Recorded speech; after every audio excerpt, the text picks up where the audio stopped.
Bonjour tout le monde, je vais vous présenter mon sujet qui parle des additifs alimentaires.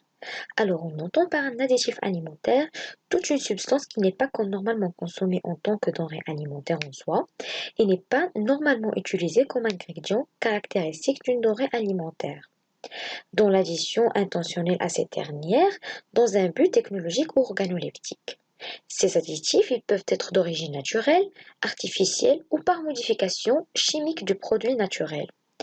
Et avant la mise en marché de ces additifs, elle passe par des études toxicologiques pour dire est-ce qu'ils sont toxiques ou pas. Et il leur donne un code indiquant la catégorie de ces additifs alimentaires.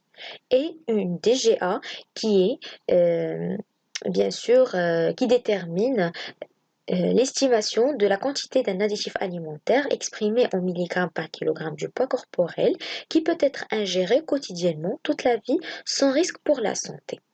Et bien sûr, l'utilisation de ces additifs alimentaires doit être indiquée toujours sur l'emballage du produit alimentaire qui porte ces additifs. Il présente trois grandes catégories. Il y en a ceux qui maintiennent le produit, par exemple les conservateurs, les séquestrants et les antioxydants. La deuxième catégorie, ce sont les additifs qui affectent le caractère physico-chimique du produit, comme les affermissants, les émulsifiants et les correcteurs d'acidité. Et la dernière catégorie, ce sont les additifs qui améliorent la qualité sensorielle du produit, comme les colorants, les édulcorants et l'exhausteur du goût.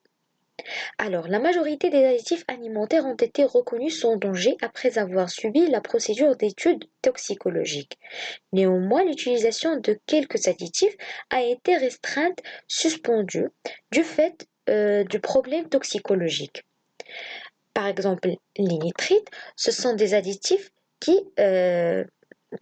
causent du cancer et la formation des méthamoglobines. La tartrazine aussi est reconnue comme une substance mutagène, allergène, surtout pour les gens qui sont allergiques à l'aspirine. L'acide benzoïque aussi est une substance qui est allergique et qui cause des troubles digestifs et neurologiques et aussi l'asthme. L'érythrésine, c'est une substance qui est cancérigène, allergène, génotoxique et qui cause des problèmes thyroïdiens. Ainsi que le glutamate, c'est un additif qui cause des allergies. Et la saccharine, ce sont des édulcorants qui sont très cancérigènes. Alors, on ne peut pas considérer l'additif alimentaire dangereux à une seule consommation, mais à surconsommation qui va causer des problèmes de santé. Alors, je vous conseille de les éviter le maximum possible et de minimiser la consommation de ces additifs-là.